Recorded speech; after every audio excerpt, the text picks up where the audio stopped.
Hello, Namaste. Hope you all are doing well. Once again, I am here with the topic joints of class 5 chapter 1. इसमें मैं आपको joints के बारे में बताऊंगी. जैसा कि मैं skeletal system बताई हूँ, अब मैं आपको joints के बारे में बताऊंगी. joint मतलब ही क्या होता है? The name suggests itself. joint मतलब जहाँ भी किसी चीज़ दो चीज़ को हम join कर रहे हैं, that part become joints. जहाँ भी दो चीज़, तीन चीज़, चार चीज़ जो भी है फ्यूज्ड होकर आप उसको join कर रहे हैं, वो आपका जॉइंट्स कहलाएगा. आप जब भी स्केलेटन को देखें तो आपके हर छोटे छोटे प्रॉपर ब्रेक के बाद आपको क्या मिलेगा?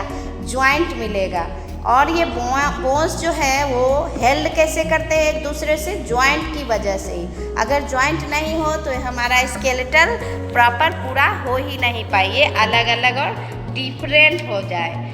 तो जॉइंट्स की जब हम बात करते हैं तो कहेंगे कि ये जॉइंट एक दूसरे से जॉइन कैसे रहता है, या फिर इसको एक दूसरे से ये चलने फिरने पे, दौड़ने पे, घूमने पे अलग क्यों नहीं हो जाता है. तो इसके लिए हम दो टर्म पढ़ेंगे. एक कार्टिलेज है और दूसरा लिगामेंट है. कार्टिलेज क्या है? हर बोन के एंड पे एक टफ और स्मूथ शाइनी सब्सटेंस होता है. हर एक बोन के जहाँ भी जॉइंट है उस बोन के एंड पर जब आप देखेंगे तो आपको एक टफ, स्मूथ, जो स्लिपरी टाइप का होता है लेकिन शाइनी सब्सटेंस होता है, उस सब्सटेंस को बोलते हैं कार्टिलेज.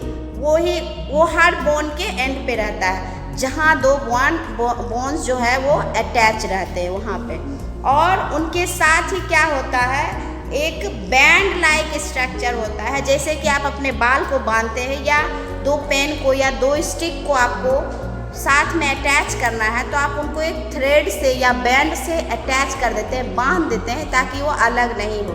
ठीक इसी तरीके से हमारे बोन्स में भी जो कार्टिलेज है, दो कार्टिलेज के मिलने पे एक थ्रेड लाइक स्ट्रक्चर होता है, पतला सा थीन स्ट्रक्चर. वो स्ट्रेची बैंड होता है और उस बैंड से ही क्या होता है, आप उसको कह सकते हैं कि हेल्ड टुगेदर होता है. वो बोन्स जो होते हैं एक दूसरे से बंधे होते हैं तो उसको लिगामेंट बोलते हैं. तो आई होप आपको समझ में आ गया होगा कि कार्टिलेज और लिगामेंट में डिफरेंस क्या है.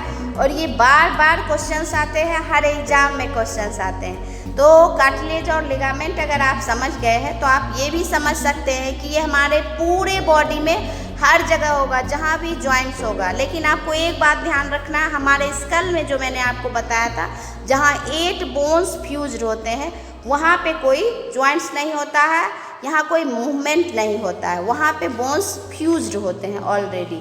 तो जॉइंट्स कितने तरह के होते हैं अब हमको वो पढ़ना है. तो जॉइंट्स आपको 4 तरह के पढ़ने हैं. सबसे पहला है हिंज जॉइंट, दूसरा है बॉल एंड सॉकेट जॉइंट, तीसरा है पाइवोट जॉइंट और फिर है ग्लाइडिंग जॉइंट. हिंज जॉइंट हमारे हाथ और ये पैर में होता है. इसको कैसे हम जानेंगे? सिर्फ हम हिंज जॉइंट करेंगे. ऐसा जॉइंट जो सिर्फ एक मोशन में, एक डायरेक्शन में मूव करता है, वैसे जॉइंट को हम बोलते हैं हिंज जॉइंट. जैसे आप अपने इस वाले पार्ट को देखें तो यहाँ पे आप हाथ में जैसे ही देख रहे हैं इस वाले पार्ट को, तो आप इसको पीछे की तरफ मूव नहीं कर सकते हैं, सिर्फ इसको आप आगे की तरफ मूव कर सकते हैं. तो इस पार्ट में कौन सा जॉइंट होगा? हिंज जॉइंट होगा. पैर में भी आप यही देख लें, अपने नी वाले पार्ट में, नी वाले पार्ट को आप सिर्फ आगे की तरफ मूव नहीं कर सकते हैं, आप सिर्फ पीछे की तरफ मूव कर सकते हैं. तो अब वैसे जॉइंट जहाँ सिर्फ एक ही साइड में, एक डायरेक्शन में मूवमेंट होता है, वैसे जॉइंट्स कहलाते हैं हिंज जॉइंट. जिसका एग्जाम्पल है आप अपने डोर में भी देख सकते हैं कि डोर आपका आइदर या बाहर की तरफ खुलता है या फिर अंदर की तरफ, या उसमें स्टॉपर जो होता है वो भी एक तरफ का मोशन दिखाता है. तो ये सारे एग्जाम्पल्स हुए हिंज जॉइंट के. दूसरे सेकेंड जो जॉइंट है वो बॉल एंड सॉकेट जॉइंट है. जैसा कि नाम ही सजेस्ट कर रहा है, जहाँ बॉल होगा और बॉल जैसा स्ट्रक्चर होगा और बॉल को होल्ड करने के लिए सॉकेट जैसा स्ट्रक्चर हमारे बॉडी में जहाँ भी होगा वो वाला पार्ट होगा ball and socket joint.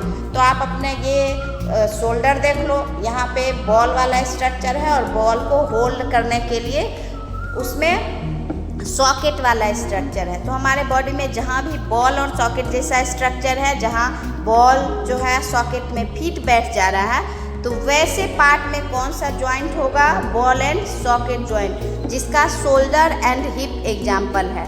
I hope आपको ये जॉइंट्स का definition and two types of joints के बारे में इंफॉर्मेशन अच्छी मिली होगी। तो आप पढ़ते रहे, समझते रहे, लाइक एंड सब्सक्राइब करते रहे। Have a good day. Thank you. Like, subscribe and share.